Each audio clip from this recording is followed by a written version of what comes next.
कार्यक्रम के प्रायोजक हैं कमला पसंद, स्वाद में हमेशा 2 कदम आगे।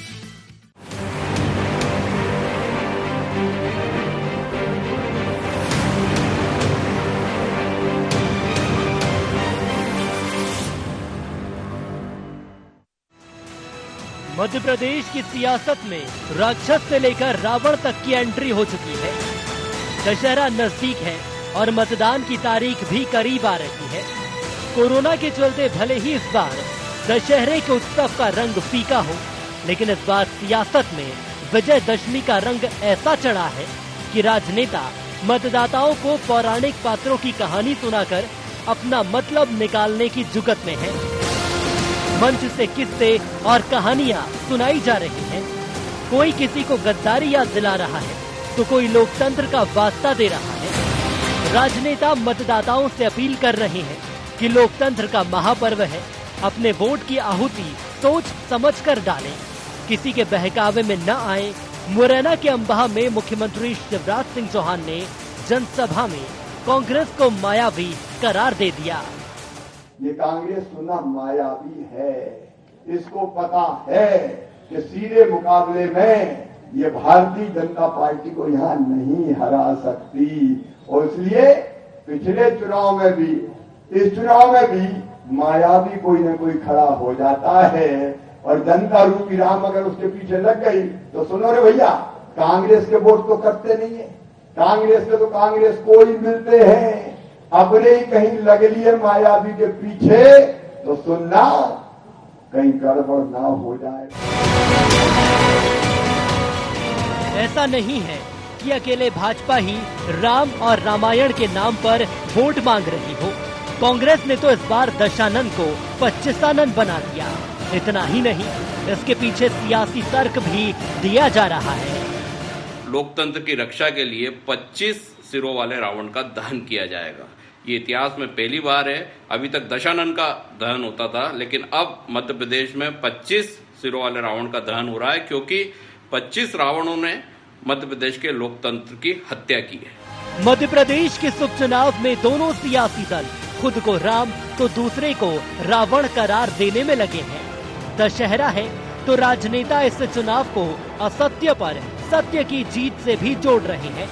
लेकिन इस बार चुनाव में नए नए किरदारों और पात्रों की एंट्री ने सियासत में नया तड़का लगाया है।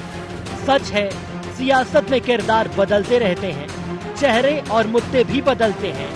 नहीं बदलती तो उस मतदाता की किस्मत जिसके वोट से राजनेताओं का भविष्य बदल जाता है। राजनेता चुनाव में ऐसी माया रचते हैं कि मतदाता सिर्फ उसमें फंसकर रह जाता है और फिर अगले चुनाव तक यही सोचता है कि आखिर मायावी है कौन। Bureau report, IND 24।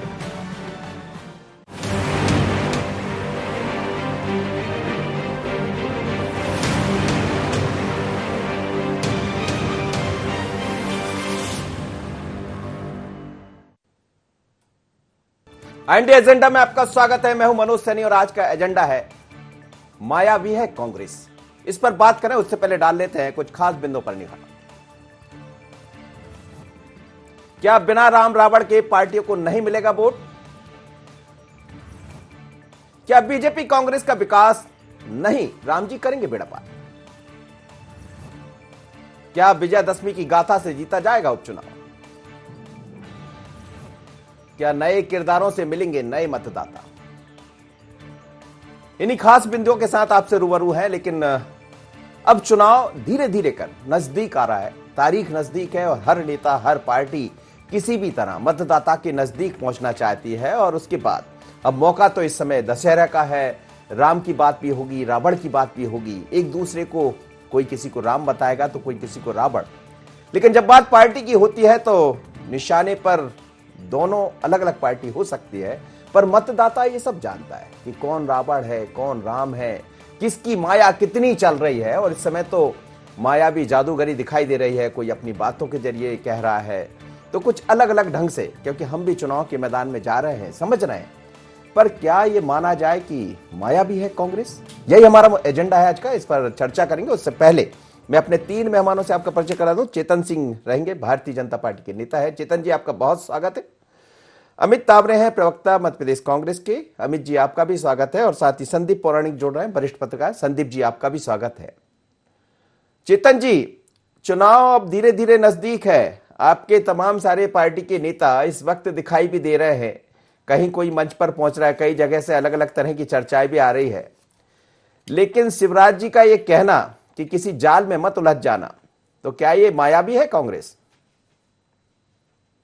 इस हिंदुस्तान के लोकतंत्र को वोटों से, शराब की बोतलों से खरीद करके वर्षों वर्ष तक चलाने का अनेक राजनीतिक पार्टियों ने काम किया और उसका प्रमुखता से अगर कोई पार्टी इसकी जनक है, जननी है, तो निश्चित रूप से कांग्रेस है। कम से कम कांग्रेस ने इस देश के उन गरीब तबकों को, जिनको कहते थे कि अगर कांग्रेस को लाओगे तो आपकी गरीबी खत्म हो जाएगी, ये मायावी जाल तो था ही। गरीब खत्म हुआ क्या?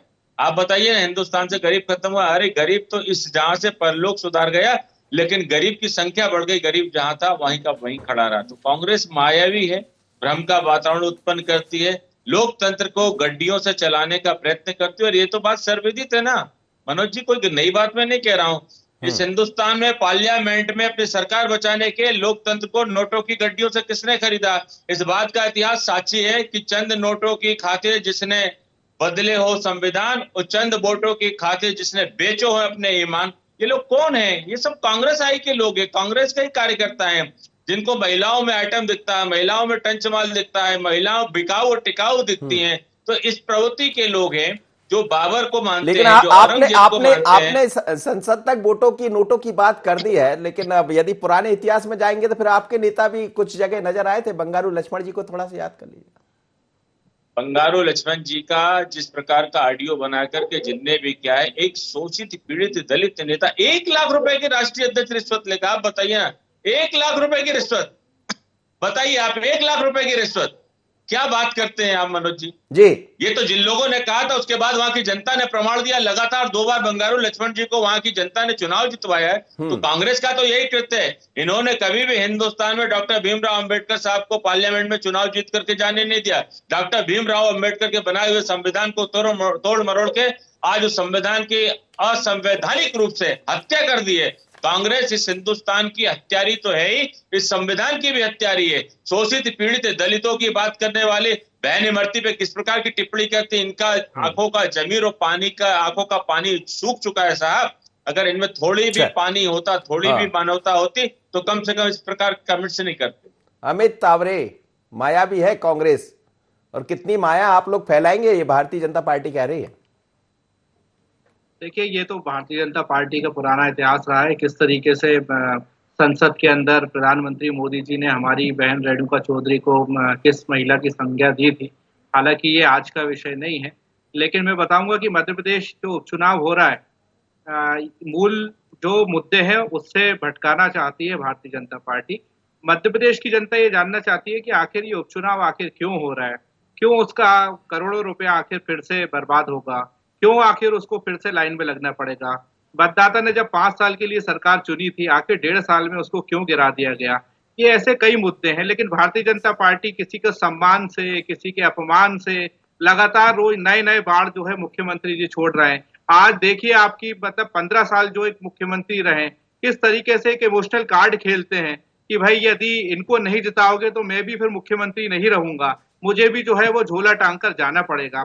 अरे आप कमलनाथ जी की चुनौती को स्वीकार करिए साहब। उन्होंने कहा है कि शिवराज जी बता दें किस मंच पर आना है, अपने 15 साल का हिसाब किताब वो रख लें, मैं अपने 15 महीने का 11.5 महीने का जो लेकिन हर मन से देखिए अमित मन से अब ये तो कहेंगे कि शिवराज जी, यदि आपने मुझे नहीं जिताया तो शिवराज मुख्यमंत्री नहीं रहेंगे, तो कहेंगे क्या कहेंगे? कमलनाथ रहेंगे।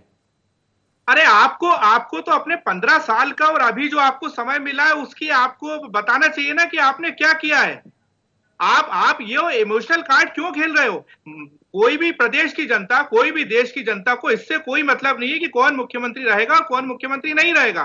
उसके लिए कौन बेहतर काम कर सकता है, कौन उसको रोजगार के अवसर उपलब्ध करा सकता है, कौन उसके महिलाओं बेटियों की सुरक्षा व्यवस्था में अच्छा बेहतर साबित हो सकता है। जनता को इससे मतलब होता है साहब। शिवराज सिंह जी मुख्यमंत्री जनता को तो इससे भी मतलब होता है। मुझे तो ये भी याद है अमित कि आपने अशोकनगर के अस्पताल को धो दिया था जब सिंधिया जी के बड़े नजदीक थे आप। मेरे उस बयान को भारतीय जनता पार्टी ने पूरे देश में जिस तरीके से कुप्रचारित किया था, संसद मेरे कारण बाधित कराई गई थी, मेरे कारण जो है विधानसभा 2 दिन बाधित कराई गई थी, और आज मतलब आप देखिए कि वो सारे नेता एक हो गए। तो मैं भी एक दलित था ना, जो मैंने काम किया नहीं था उसके ऊपर मुझे पूरे देश में विलन बना दिया गया था। तो भारतीय जनता पार्टी की ये पुरानी आदत है, यही तो माया है, यही माया भी है, इसी को तो माया कहते हैं। तो चुनाव में तो जी तो आप तय करिए कि मायावी कौन है। मायावती तो मायावी जो है वो भारतीय जनता पार्टी है। चलिए अब संदीप पौराणिक जी से तय करवाता हूं मायावी कौन है। इस समय तो हर कोई मायावी है। संदीप जी, बात सही है मनोज जी, इस समय मायावी ही है राजनेता, और यही कारण है कि मायावी ही रहे हैं राजनेता, इसीलिए जनता ठगी गई है हमेशा। हम पिछले चुनाव की बात करें या वर्तमान चुनाव की बात करें, कोशिश यही होती है, दोनों राजनीतिक दल वो हिसाब नहीं देते हैं जो उन्होंने किया है। वो अब जैसे आपने बयानों की बात की राजनीतिक दलों के, तो ये बयान राजनीति से हटके हैं। कई बार ऐसे लगने लगता है कि दशहरा और दिवाली करीब है, लेकिन जो बयान आते हैं वो ऐसे लगता है जैसे होली आ गई हो, क्योंकि जिस तरह की बयानबाजी हो रही है वो स्तरीय नहीं है। वास्तव में राजनीतिक दल हो, नेता हो, उसे ये हिसाब देना चाहिए कि उसने जनता के लिए क्या किया था और आने वाले समय में वो क्या करना चाहता है। लेकिन दुर्भाग्य यह है कि राजनेता इनसे बचता है। कुछ उसकी जो अच्छी योजनाएं होती हैं, जिनमें वो थोड़ा सा सफल होता है, उसे वह प्रचारित करने की कोशिश करता है। हम दोनों राजनीतिक दलों का देख लें तो मध्य प्रदेश में पिछले 65 से 70 साल का जो शासनकाल है, अगर ईमानदारी से दोनों राजनीतिक दलों ने जो कहा वो किया होता, तो क्या आज इतनी संख्या में गरीब होते? क्या प्रदेश के बहुसंख्यक लोगों की यह हालत होती? दोनों राजनीतिक दल एक दूसरे पे जिम्मेदारी थोपते हैं और ये कहते हैं कि हमें समय कम मिला, हमने जो किया वो बेहतर था, और दूसरा राजनीतिक दल आया उसने अच्छा काम नहीं किया। और यही कारण है कि चुनाव के समय मूल मुद्दे गायब हो जाते हैं और चुटकुलेबाजी, अगर हम कहें कुल मिलाकर के, जो अपने यहाँ कॉमेडी शो आते थे या दूसरी चीजें आती थी, सीरियल आते थे, वैसे रंगमंच में बदल जाती हैं चुनाव की सभाएं। यही कारण है कि ऐसे बयान हमें सुनने मिल रहे हैं। बिल्कुल आप ठीक कह रहे हैं, और हम तो देख रहे हैं लगातार, मैं जा रहा हूं, एक एक विधानसभा में गए हैं तो हमें लगता है विकास के मुद्दे गायब है। जिस चंबल ग्वालियर की बात होती है वहां तो आप चले जाइए तो विकास दिखता नहीं है कई जगह। अब दोनों पार्टियों के राज रहे, महाराज की बात भी होगी, शिवराज जी की भी होगी, कमलनाथ जी की भी बात होगी। लेकिन चेतन जी, जो माया आप जिसकी बात कर रहे हैं, अब उन्होंने कहा कि माया भी है कांग्रेस, शिवराज जी ने ऐसा कह दिया। एक तरफ हम देख रहे हैं कि कांग्रेस के एक नेता ने 25 सिरों वाला रावण बना दिया और कह दिया कि वर्चुअल रावण है, इसका अंत करना है। तो क्या यह माना जाए कि राम रावण, राम अपनी जगह है, राम मर्यादा पुरुषोत्तम है और दशहरे के दिन उनको याद किया जाएगा, लेकिन रावण को इस रूप में इस चुनाव में लेकर आना और ये जो माया की बात करना, क्या जनता इस बात को समझ पा रही? देखिए मनोज जी, यही तो कांग्रेस का चरित्र है। जिन्होंने प्रभु राम, श्री राम को कभी माना ही नहीं, वो तो कहते थे काल्पनिक है, और इस बात को सारे देश में इन्होंने प्रस्तुत किया कि भगवान श्री राम इस धरती पर हुए ही नहीं है, प्रभु श्री राम काल्पनिक है। लेकिन रावण के वजूद को इन्होंने स्वीकार कर लिया।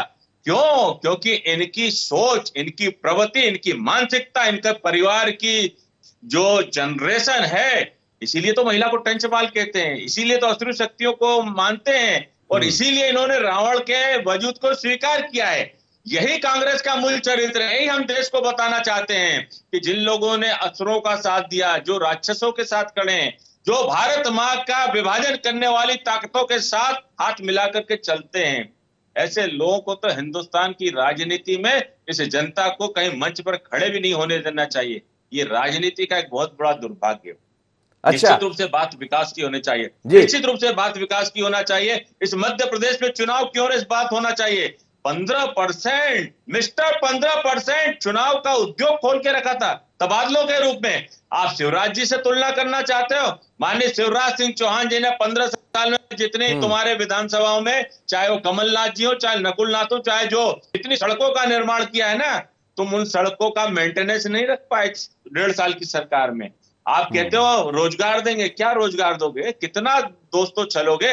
जिन युवाओं को 4,000 रुपए रोजगार, बेरोजगारी भत्ते की आप बात करते थे, आप 4 बेरोजगारों के नाम बता दो जिसको 15 महीने में आपने अगर बेरोजगारी भत्ता दिया। मेरी बिटियाओं को आपने क्या कहा? मुख्यमंत्री कन्यादान 51,000 रुपया। अरे ऑर्डर जारी हो गया, 51 बिटियाओं के खाते में पैसा नहीं गया। चलिए मनोज जी, हाँ। मेरी बिटियाओं का लैपटॉप कौन काटेगा? रोजगार की आपने मेरी बात कर बिटियाओं दी का चेतन जी, स्मार्टफोन कौन काटे? रोजगार की आपने बात कर दी। मैं अभी गोहद विधानसभा से आ रहा हूं, मालनवासा गया तो वो सबसे बड़ा एक रोजगार का क्षेत्र है, इंडस्ट्रियल हब है। लेकिन आप देखिएगा जाके, कभी फुर्सत आपको भी मिले, कांग्रेस से भी मैं चाहूंगा देख के आइएगा कि रोजगार के क्या हाल है। कई इंडस्ट्रियां बंद पड़ी है और लोग वहां क्या कह रहे हैं वो भी हम दिखाएंगे आपको। लेकिन यहां एक छोटा सा ब्रेक लेते हैं, ब्रेक के बाद लौटेंगे तो हम इससे इस मुद्दे पर आगे चर्चा जारी करेंगे।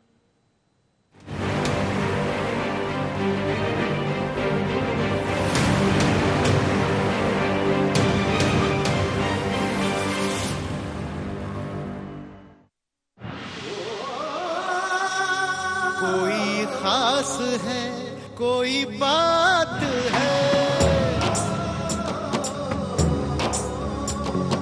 कमला पसंद। जीते दुनिया हर बाजी जीते, हर अदा में शाही अंदाज है। कमला पसंद पान मसाला, शाही स्वाद, शाही अंदाज, स्वाद में हमेशा 2 कदम आगे। मंजिलें हों चाहे जितने, पर राह सबकी एक। डॉक्टर सीवी रमन यूनिवर्सिटी, करगी रोड, कोटा, बिलासपुर।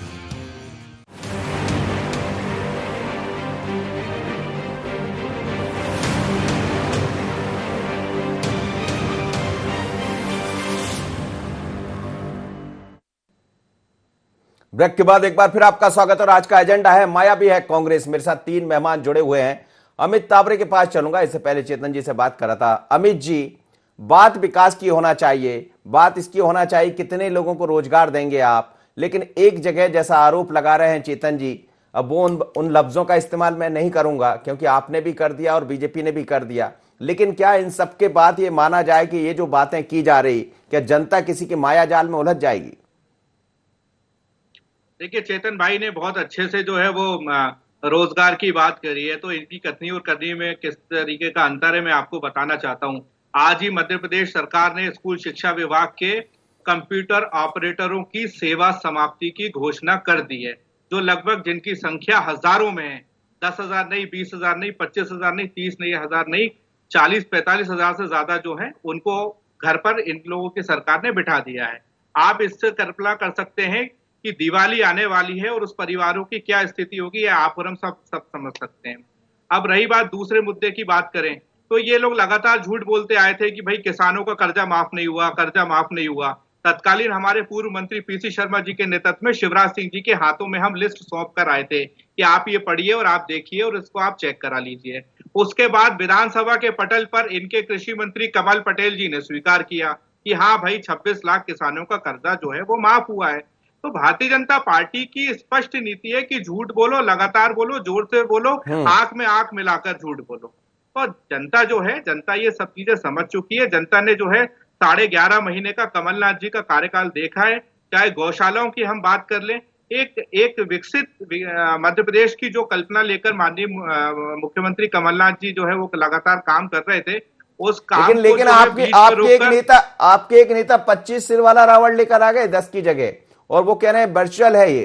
तो क्या वर्चुअल रावण के जलाने से जनता समझ जाएगी ये चीजें? देखिए, अब वो जो लेकर आए इसका जवाब वो बहुत अच्छे से दे सकते हैं, लेकिन मैं एक युवा होने के नाते, एक पार्टी का कार्यकर्ता मैं हूं, लेकिन एक आम युवा होने के नाते मैं ये चाहूंगा कि मध्य प्रदेश में मेरे जैसे कई युवा हैं जो पढ़ने लिखने के बाद जो है उनको दिल्ली, बंबई, बेंगलोर की ओर रुख करना पड़ता है, जिनके माता पिता अपनी पूरी कमाई जो है उनकी पढ़ाई लिखाई में लगा देते हैं। लेकिन आखिर क्या कारण है कि मध्य प्रदेश में 15 साल में एक भी बड़ी कोई ऐसी कंपनी क्यों नहीं आ पाई है जो हमारे मध्य प्रदेश के युवाओं को रोजगार दे और मध्य प्रदेश का युवा मध्य प्रदेश में रहकर अपने माता पिता की सेवा कर सके? आखिर इसका जिम्मेदार कौन है? मुख्यमंत्री। तो 18 महीने में कर देते ना थोड़ा बहुत कुछ, उसमें क्या दिक्कत थी?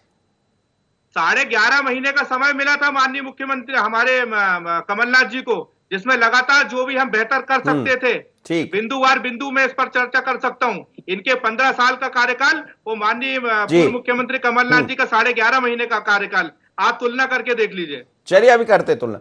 संदीप पौराणिक जी, तुलना की बात हो रही है और मुझे लगता है अब तो समय ही नहीं बचा है कि एक दूसरे के मंच पर जाके तुलना करेंगे, क्योंकि बातें जो हो रही है आज भी हम सुन रहे थे। अजय सिंह का एक ताजा बयान आ गया, थोड़ी बहुत देर में चर्चा का विषय बन ही जाएगा।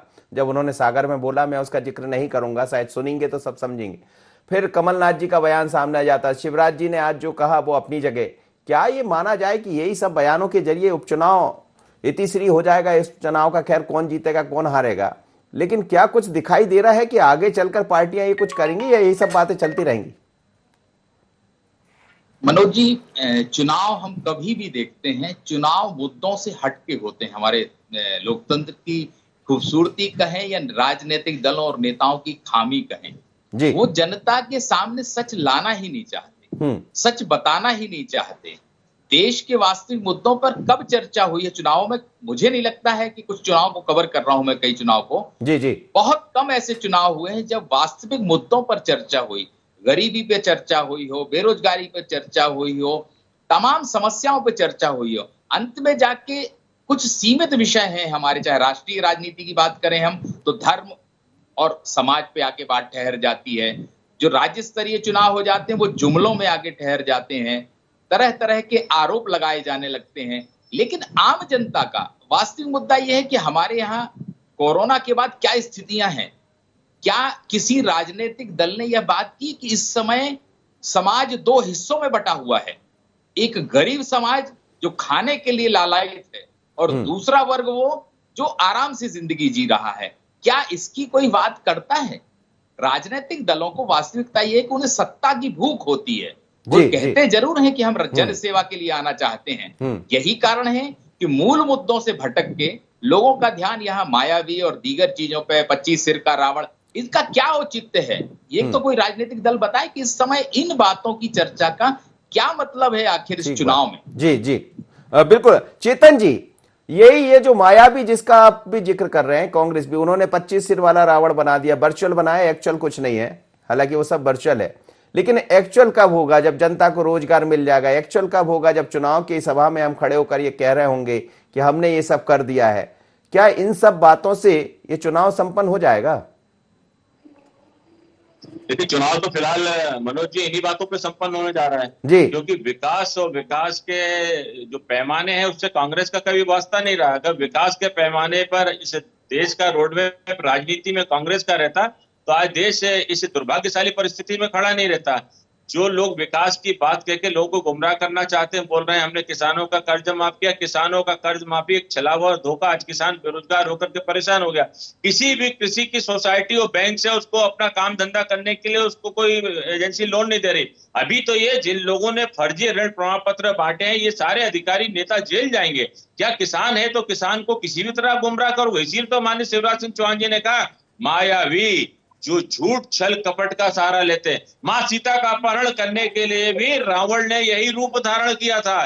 तो आज लोकतंत्र का चीरहरण करने के लिए कांग्रेस भी उसी मायावी रूप में आई। इसीलिए तो माननीय शिवराज सिंह चौहान जी को कहना पड़ा है। ये कोई हम अतिशयोक्ति के कारण नहीं कह रहे हैं। जिन लोगों को भगवान राम नजर नहीं आए, उनकी मर्यादाएं नजर नहीं आई, और राजनीति में मर्यादाएं कैसे तार तार होती है, अपने अजय सिंह राहुल भैया से जाके पूछो। आज सागर में जो उन्होंने बयान दिया है, जो महिलाओं का महिमा मंडन किया है, क्या तुम लोगों की सोच यही है? इतनी घृणित सोच के साथ राजनीति करते हो। मुझे तो इस बात को लेकर के बड़ा ताज्जुब होता है कि मेरे देश की माताएं बहनें ऐसे बयान देने वाले नेताओं को बर्दाश्त कैसे कर लेती है। क्या ऐसा इनकी हिम्मत होती है इस तरह की बात करने की मेरी माताओं बहनों के बारे में? और उन माताओं बहनों को जिस देश में माँ दुर्गा, काली, चंडी, माँ लक्ष्मी, सरस्वती के रूप में पूजन अभी तो मौका ही ऐसा है, आज तो अष्टमी है। इस प्रकार के विचार हैं, तो मुझे लगता है मनोज जी, इन बातों का भी आने वाले समय में ऐसे नेताओं को पर्याप्त मात्रा में पर्याप्त। अमित आपकी प्रतिक्रिया?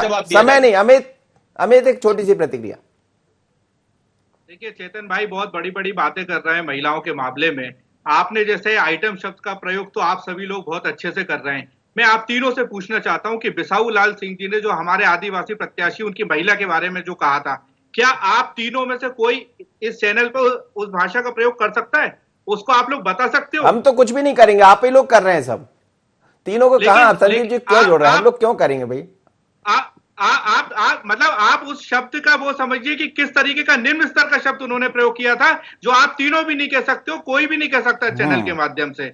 और रही बात, उर्जी बिसाहू लाल सिंह जी ने भगवान राम की मां के बारे में किस तरीके का अपमानजनक शब्द किया है, इस बारे में भी 2 शब्द मैं चेतन भाई से सुनना चाहूंगा। चलिए चेतन जी जल्दी से कह दीजिए। चेतन जी देखिए 2 शब्द। कमलनाथ जी ने कहा, उस बात का आपने खंडन नहीं किया, उसका समर्थन किया, लेकिन बिसाहू लाल सिंह ने जो कहा है, किसी भी भारतीय जनता पार्टी के नेता ने उसका समर्थन नहीं किया। और भारतीय जनता पार्टी ऐसे किसी भी पद पे बैठा हुआ, चाहे वो किसी भी पार्टी का नेता हो, ऐसे सारी बातों का खुलेआम विरोध करती थी है और रहे। चलिए बहुत बहुत धन्यवाद आप तीनों का। और यही तो माया है, यही चुनाव में माया है। आप तीनों मेहमानों का धन्यवाद, आप मेरे साथ जुड़े। लेकिन यही माया है चुनाव में, यही सब दिखाई देगा। किसी के बोल कुछ होंगे, कोई तोल के बोलेगा तो कोई बोल कर तोलेगा, लेकिन इस तोल मोल के बोल में माया ही माया है हर जगह। और जनता समझ रही है, जनता घूम रही है, जनता एक मदारी की तरह जैसे नचा देते हैं। जनता समझ ही नहीं पा रही क्या हम इन पर बात करें या विकास पर बात करें। लेकिन धीरे धीरे कर चुनाव की तारीख नजदीक आ रही। अभी तो माया भी है और भी बहुत कुछ माया देखने को मिलेगी, क्योंकि अब क्या क्या होने वाला है देखिए आगे चुनाव। इंडिया एजेंडा में इतना ही, मुझे दीजिए इजाजत। बने रहिए इंडिया 24।